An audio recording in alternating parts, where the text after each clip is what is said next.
uso de plástico, concientizar y educar, regular la industria, tratar las aguas residuales y promover la agricultura sostenible para que todo el planeta pueda tener una mejor calidad de agua.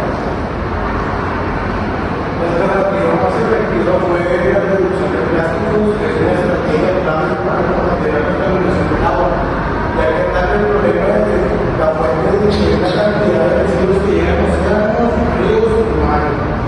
Los plásticos, especialmente los que uno solo se degrada lentamente y liberan los plásticos que contaminan el agua y afectan a la fauna acuática.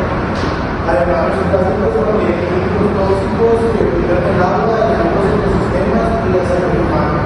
Al reducir el consumo de plásticos, se protege la vida marina, se mejora la calidad del agua y se fomenta el uso de alternativas sostenibles, contribuyendo a un medio ambiente más limpio y más seguro.